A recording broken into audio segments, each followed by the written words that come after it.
Baik, anak-anakku sekalian, Assalamualaikum warahmatullahi wabarakatuh. Selamat pagi.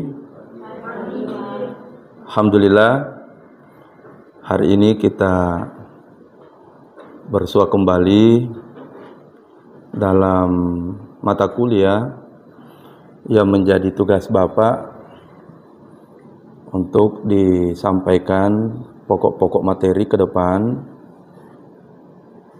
tentang mata kuliah penganggaran perusahaan. Hari ini kita sudah pertemuan yang kedua.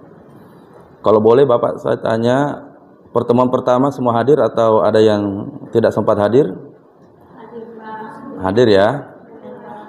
Berarti di pertemuan pertama itu kita sudah berikan gambaran tentang mata kuliah penganggaran perusahaan ini. Di mana di pertemuan pertama kita sudah memberikan sedikit ilustrasi bahwa kalau kita bicara anggaran, maka kita semua tentu merasakan bahwa tidak pernah kita bisa hidup tanpa anggaran. Karena anggaran itu berkaitan dengan uang. Apa itu uang? Money. Apa itu money? Uang. Kira-kira kalau orang punya uang, semangat tidak hidupnya? Yang tidak punya uang? Iya, sudah jelas. Yang punya uang, semangat hidupnya. Yang tidak punya uang, kira-kira sebaliknya. Tapi uang yang banyak, jika itu tidak dikelola dengan baik, maka tentu dalam hal penganggaran, uang itu tidak akan mungkin berkesesuaian dengan apa yang kita inginkan. Makanya tidak ada jaminan orang yang punya banyak uang mampu menggunakan uangnya dengan baik karena dia tidak melakukan perencanaan pos anggaran-anggaran apa yang dia akan lakukan terkait dengan uang yang dimiliki. Maka hari ini kita semua akan melihat pada pertemuan kedua ini tentang bagaimana perencanaan dan penganggaran perusahaan. Kita coba lihat sebagai awal dari materi kita dalam pertemuan ini, kita tetap diperlihatkan tentang fungsi dari manajemen itu sendiri. Di semester sebelumnya kan kita sudah belajar manajemen. Kalau boleh Bapak tanya salah satu di antara mahasiswa yang hadir, ada yang bisa memberikan gambaran apa yang dimaksud dengan manajemen? Ayo, ada yang bisa? Ya.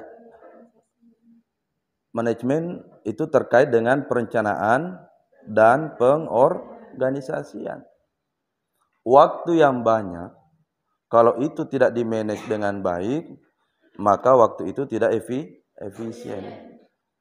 Perkuliahan juga ada fungsi manajemen, sehingga proses pembelajaran itu berjalan dengan baik, berkesesuaian dengan apa yang kita ingin capai. Maka sebenarnya dalam mata kuliah ini kita tidak pernah bisa lepas dari fungsi manajemen itu. Karena pada fungsi manajemen itu kita bisa lihat struktur dari bagan yang ada tidak lepas dari perencanaan. Selanjutnya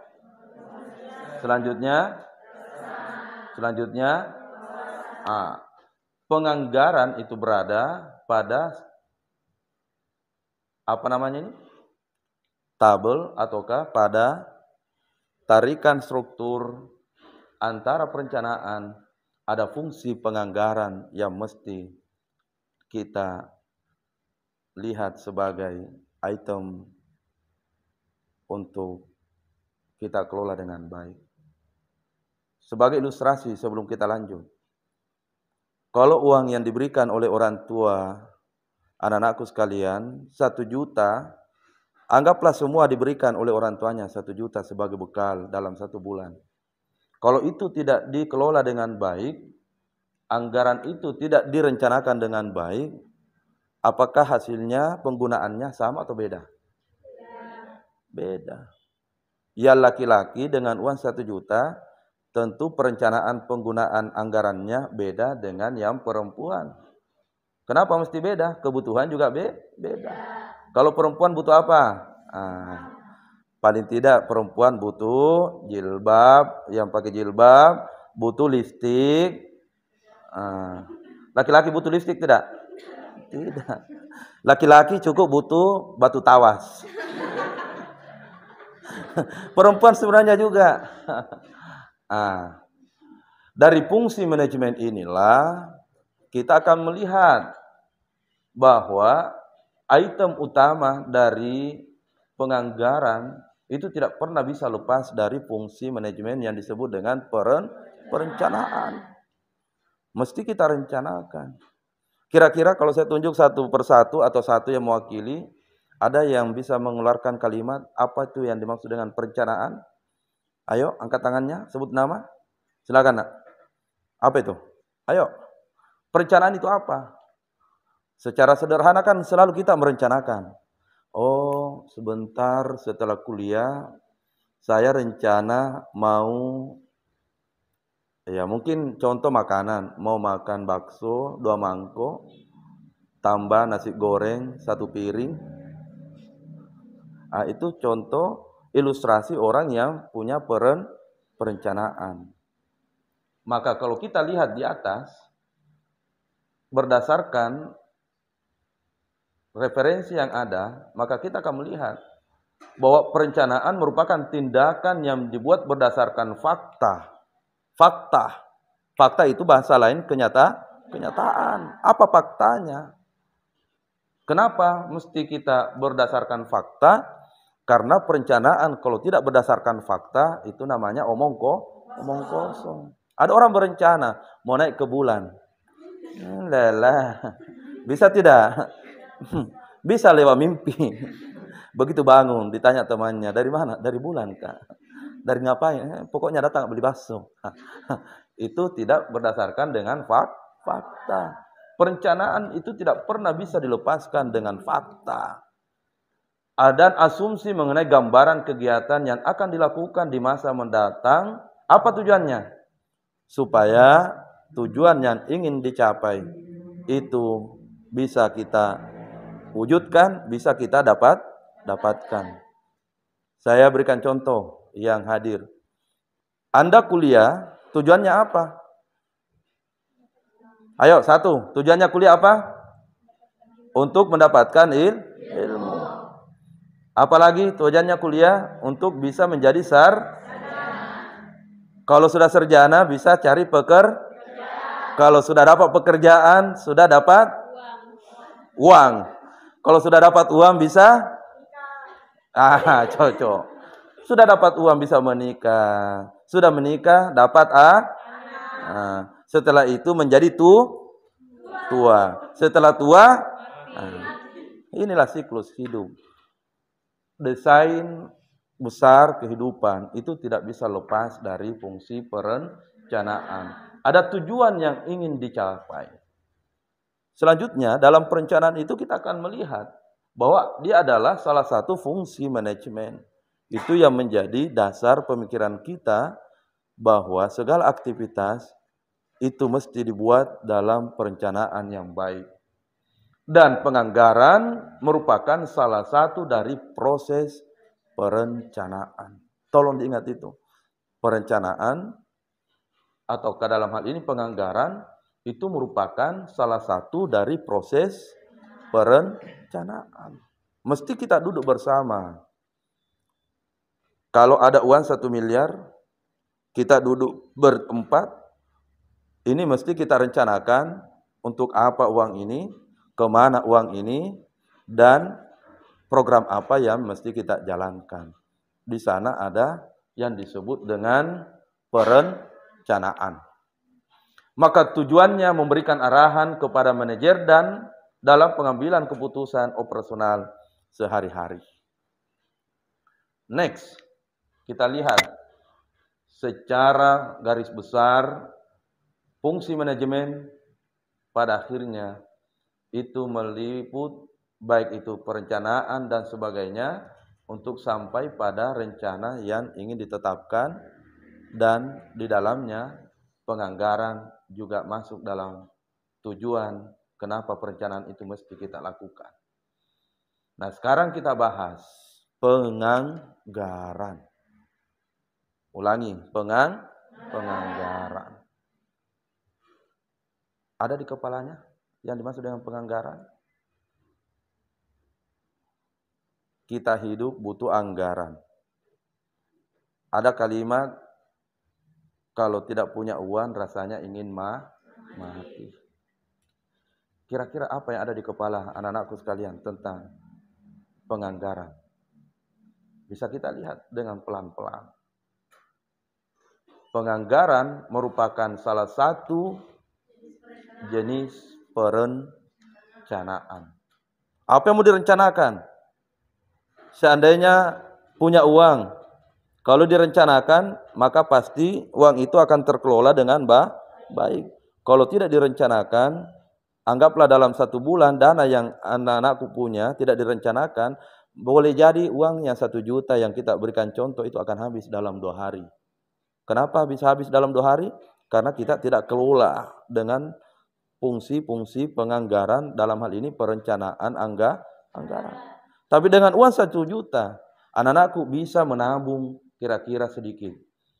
Ya tentu berpikir dari 1 juta ini apa yang menjadi kebutuhan sehari-hari? Makan. Berapa mesti dikeluarkan untuk makan? Ya mungkin cara berpikir penganggaran kita cukuplah 100 ribu. Ataukah mungkin terlalu sedikit? Ambillah 200 ribu. Maka tersisa anggaran berapa? 800. Maka tidak cukup. Kita tentu berpikir untuk biaya listrik. Anggaplah 100 ribu. Berarti dana kita sisa berapa? 700. Butuh juga kita snack dan sebagainya. Anggaplah 100 ribu. Dana kita sisa berapa? Berapa? 600. Nah, itu struktur berpikir perencanaan anggaran dengan anggaran yang kita miliki. Kalau kita tidak berpikir begitu, ini uang 1 juta, ayo kita patlabus saja. Kita habiskan saja. Boleh jadi 1 hari habis. Boleh jadi tidak cukup 1 minggu kita sudah merasakan sudah tidak punya kas lagi.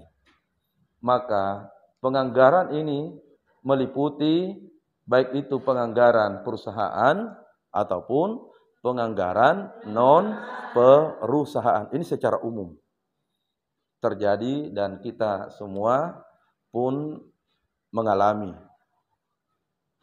Bisa kita lihat penganggaran non perusahaan. Ada istilah non perusahaan ataukah garis miring nirlaba garis miring non profit budget. Penganggaran untuk organisasi yang tidak bertujuan untuk mencari laba. Apa maknanya? Pada sisi ini itu ingin mengindikasikan bahwa penganggaran itu semua aspek mesti akan menggunakan supaya perencanaan itu berjalan dengan baik dan anggaran itu bisa terkelola dengan baik. Kira-kira begitu dalam rangkaian awal pada pertemuan kita mengenai materi yang kita bahas hari ini.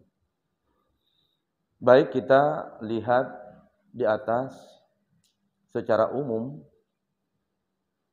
penganggaran perusahaan itu tujuannya bisa digaris bawah ini mencari laba. Bahasa lainnya mencari keuntungan. Kenapa mesti kita berpikir mencari keuntungan? Ayo, kenapa mesti kita mencari keuntungan? Ada yang bisa jawab? Kenapa kita mesti mencari keuntungan, anak-anakku sekalian? Ya, karena dengan keuntungan tujuan yang ingin dicapai itu bisa terwujud. Hari ini tidak ada yang gratis. Betul? Di tempat kos gratis tidak? Jangan sampai Anda begitu masuk di tempat. Gratis ini tempat kosnya, Bu. Tidak ada yang gratis. Semua berdasarkan anggaran yang sudah ditentukan. Maka dalam penganggaran perusahaan ini sebenarnya adalah bertujuan untuk mencari laba, keuntungan. Perusahaan mempekerjakan karyawan. Kalau tidak untung, di mana diambilkan gaji? Kalau Anda sebagai manajer nanti, apakah karyawan tidak perlu kerja dengan baik? Di pertemuan-pertemuan mata kuliah yang lain kan diajarkan. Apakah perusahaan yang penting jalan, dapat untung atau tidak ada urusan? Apa yang mau digajikan kalau tidak ada untung ataukah tidak ada profit? Bertahan tidak perusahaan kalau tidak ada keuntungan? Kalau perusahaan tidak bertahan karena tidak ada keuntungan, sebaiknya berhenti saja. Assalamualaikum warahmatullahi wabarakatuh. Tidak ada keuntungan, bos. Mari kita pulang dengan hati yang gembira atau sedih. Maka itu yang mesti kita ingat. Tujuannya sebenarnya dalam penganggaran organisasi yang hubungannya dengan perusahaan tidak lebih dan tidak pernah lepas dari keuntungan yang ingin dicapai. Lalu selanjutnya, penganggaran perusahaan berarti menjelaskan, menghitung dan menyusun anggaran perusahaan. Ayo, cara berpikir sederhana begini. Di perusahaan itu kira-kira apa yang dibutuhkan? Ayo, satu. Kira-kira apa yang dia butuhkan terkait dengan anggaran di perusahaan? Anggaran apa yang mesti dipikirkan? Anggaran operasional. Operasional itu antara lain gaji, apalagi tunjangan, apalagi insentif tambahan, apalagi itu mesti dipikirkan. Itu terkait dengan bagaimana penganggaran ini menghitung seluruh biaya. Makanya orang-orang yang duduk di bagian keuangan itu, baik itu di perusahaan ataupun dimanapun, rata-rata orangnya kalem-kalem, karena mungkin dia tersenyum tapi di kepalanya, habis ke uang ini, habis ke anggaran ini, habis ke anggaran. Oke, selain biaya operasional, apalagi dipikir? Seandainya kita ini seorang manajer, selain keuntungan atau biaya operasional, ya tentu kan kita akan berpikir apa lagi? Bagaimana untuk mendapatkan keuntungan? Bagaimana caranya digaji kalau tidak ada keuntungan yang masuk? Apalagi yang dipikirkan? Bagaimana perusahaan bisa tetap survive supaya karyawan ini bisa tetap tersenyum walaupun mereka dalam hati. Kenapa? Lihat di struktur di atas, penganggaran dan anggaran. Ada tidak yang bisa bedakan apa makna penganggaran dan anggaran?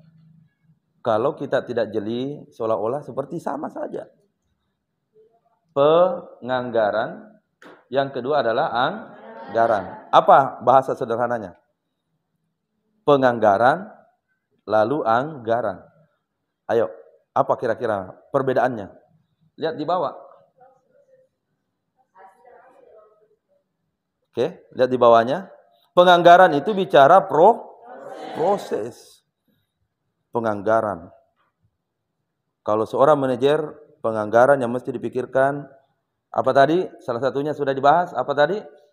Biaya operasional. Itu namanya proses. Biaya operasional apa ini yang mau disiapkan? Datanglah anggota. Pak, gaji Pak. Oke. Apalagi? Uang lembur Pak. Apalagi? Uang makan Pak. Apalagi? Uang tunjangan istri Pak. Dia bilang, apalagi? Uang tunjangan anak Pak. Dia bilang, apa lagi? Pokoknya banyak, Pak. Nah, itu cara berpikir proses. Oke? Proses. Anak-anakku kan juga berpikir proses. Semua juga berpikir proses. Contoh sederhana berpikir proses. Sebelum ke kampus, apakah Anda langsung mandi, langsung pakai baju, langsung ke kampus? Tidak kan? Ada proses yang terjadi. Setelah bangun tidur, apa dilakukan? Mandi. Setelah mandi, proses apa lagi? Pakaian. Setelah pakaian apa lagi? Bla bla bla bla bla. Sampailah kita pada tujuan. Maka penganggaran itu sifatnya proses awal, di mana berpikir terkait dengan kebutuhan yang berhubungan dengan anggaran. Maka anggaran itu adalah hasil. Ini hasilnya, Pak, dari penganggaran yang kita sudah pikirkan. Next, kita lihat. Coba dibaca semua. Apa itu anggaran? Ayo.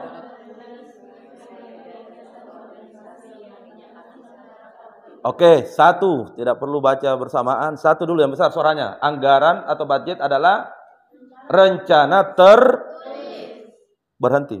Rencana tertulis. Mesti ditulis. Ayo, tulis. Anggaran adalah rencana tertulis. Mesti ditulis itu rencana.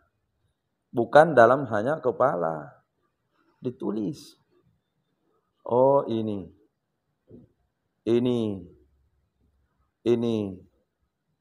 Dan seterusnya. Apa yang ditulis? Ya tentu hubungannya dengan kegiatan organisasi. Oke? Tentu tujuannya berkaitan dengan organisasi. Setelah ditulis, kita pikirkan apakah ini sudah sesuai dengan apa yang menjadi tujuan organisasi. Sambung, yang dinyatakan secara kuantitatif untuk jangka waktu tertentu dan umumnya dinyatakan dalam satuan uang. Pernah lihat uang? Pernah lihat uang? Mana lebih enak penglihatan mata, uang 2.000 dengan uang 100.000? Kenapa bisa lebih enak mata tak melihat uang 100.000? Karena nilainya lebih banyak. Tapi kalau di dompet sisa 3 lembar uang 2.000, penglihatan tak sudah mulai berkunang. Tapi kalau uang merah masih ada 5 lembar, maka penglihatannya masih semangat. Oke. Dinyatakan dalam satuan uang. Selain itu juga dinyatakan dalam satuan barang ataupun jasa. Itu pengertian secara umum. Jadi yang mesti anak-anakku tangkap, penganggaran itu secara garis besar, secara umum, dia bicara sebuah rencana yang apa hubungannya dengan rencana tertulis? Ya tentu mengenai kegiatan organisasi yang dinyatakan dalam satuan uang, ataupun boleh juga dinyatakan dalam satuan barang ataupun jasa. Ada pertanyaan? Paham? Bisa dimengerti? Sederhana penjelasannya kan? Oke. Kalau begitu sebelum Bapak buka slide berikutnya. Pertanyaan sederhana, tolong 3 orang jawab. Di kepala anak-anakku sekalian, anggaran itu penting tidak dibahas? Ayo jujur, di kepala anak-anakku sekalian, anggaran itu mesti tidak kita tahu? Mesti. Karena dengan berpikir perencanaan dengan baik, maka insya Allah penganggaran pun akan berjalan dengan baik. Tujuan akan tercapai. Next, kita lihat. Kita akan melihat sederhana. prosedur penyusunan anggaran. Oke, kita kan sudah punya di kepala toh, apa itu yang dimaksud dengan penganggaran, apa itu yang dimaksud dengan anggaran. Sekarang coba kita lihat. Waktu berdasarkan tahap demi tahap, kita akan melihat prosedur penyusunan anggaran. Apa itu yang pertama? Coba baca bersama. Yang kedua? Yang ketiga? Yang keempat? Empat tahap ini itu kita akan bentuk dalam diskusi kelompok. Nanti Bapak akan berikan tugas masing-masing, bertugas menjelaskan masing-masing tahapan. Saya sebentar akan tulis bagi 4 kelompok. Untuk tahap 1 siapa akan membahas tentang penentuan pedoman anggaran. Apa yang mesti di situ dibahas? Pada kelompok kedua apa nanti tugasnya? Terkait dengan persiapan anggaran, nanti dijelaskan apa yang mesti dipikirkan. Yang ketiga, penentuan anggaran. Dan yang keempat, pelaksanaan anggaran. Nanti minggu depan setelah kita pertemuan hari ini, kita akan sesi pertemuan berikutnya, keempat kelompok bergantian maju. Ketua tingkat, nanti nama-namanya kita setelah perkuliahan dibagi langsung, siapa yang dapat kelompok 1, 2, 3, dan 4. Setuju atau tidak? Setuju. Tidak apa-apa ya? Kenapa mesti Bapak berikan tugas itu nanti supaya anak-anakku bisa lebih paham lagi apa yang mesti kita lakukan, dan tentu dengan berpikir dan melaksanakan tanggung jawab tugas seperti ini bisa kita lebih memahami apa yang akan kita kerjakan bersama. Tapi sebagai ilustrasi, sebelum kita bagi tugas ini, mohon maaf materinya kembali. Sebelum kita membagi tugas nantinya, yang saya ingin sampaikan pada prosedur penyusunan anggaran, tahap 1 sampai tahap 4 ini mesti terjadi struktur yang berkesinambungan. Kalau tidak terjadi struktur berkesinambungan, maka fungsi perencanaan itu tidak berjalan. Kalau fungsi perencanaan tidak berjalan, penganggaran juga tidak bisa berjalan dengan maksimal. Makanya ke depan yang kita inginkan, anak-anakku betul-betul bisa melihat tugas dan menjelaskan dengan baik tugas-tugasnya di kemudian hari untuk kita sharing ilmu dari satu kelompok dengan kelompok yang lain. Siap atau tidak? Siap. Setuju? Setuju. Itu ada yang tidak setuju. Setuju tidak? Mesti kita setuju, karena ini keputusan kita ambil bersama supaya kita bisa paham dengan seksama nantinya. Masih ada waktu sedikit untuk kita lanjutkan supaya kita bisa masuk mengenai perbedaan ataukah bisa juga persamaan dari anggaran dan manajemen. Ayo kita lihat. Bapak kasih waktu 1 menit. Lihat kolom pada fungsi pokok anggaran dan lihat pada kolom fungsi manajemen. Coba lihat fungsi masing-masing.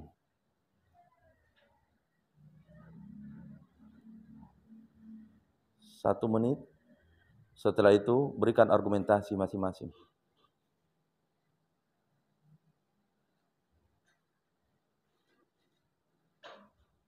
Fungsi pokok anggaran 1, 2, 3. Fungsi manajemen yang umum kita pelajari di ilmu manajemen ada 5 kan? Planning sampai di controlling.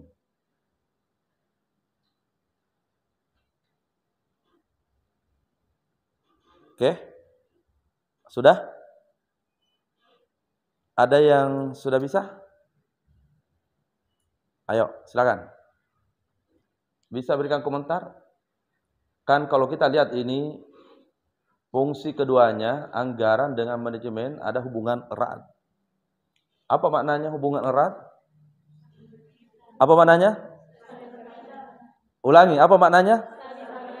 Maka boleh dikatakan bahwa ternyata fungsi anggaran ataukah fungsi pokok anggaran dengan fungsi manajemen itu satu kesatuan yang tidak bisa terpisahkan, di mana penganggaran itu membutuhkan fungsi perencanaan, dan dengan fungsi perencanaan ini kita akan menjadikan sebagai pedoman kerja. Dengan fungsi organization dan direction, maka kita juga akan mampu menggunakan sebagai alat pengkoordinasian kerja. Dengan fungsi koordinasi dan controlling, maka kita akan mampu melakukan pada fungsi pokok anggaran sebagai alat pengawasan kerja. Kalau tidak berfungsi ini, maka anggaran bisa dipastikan lebih awal bahwa itu tidak berjalan dengan maksimal. Setuju tidak? Oke, baik. Semoga gambaran mengenai apa yang kita bahas hari ini itu bisa menjadikan anak-anakku lebih paham dari materi yang kita ajarkan. Sebelum Bapak akhiri pertemuan ini, tolong diingat apa tadi tugasnya? Kita akan bentuk kelompok. Minggu pertemuan berikutnya ada durasi waktu kita tentukan, masing-masing kelompok mempresentasikan tugas. Apa tadi tugasnya? Tahapan penyusunan anggaran. Nanti setelah pertemuan ini kita bagi, dan insya Allah semoga anak-anakku semua tetap semangat, belajar yang baik. Ingat, anak-anakku dikirim oleh orang tuanya ke tempat ini untuk belajar. Apa tujuannya orang tua? Apa tujuannya orang tua menyekolahkan anaknya? Supaya kelak di kemudian hari anak-anaknya semua menjadi orang yang sukses. Dengan suksesnya Anda, maka Anda bisa menjadi anak yang saleh dan saleha. Amin ya rabbal alamin. Cukup sekian. Assalamualaikum warahmatullahi wabarakatuh.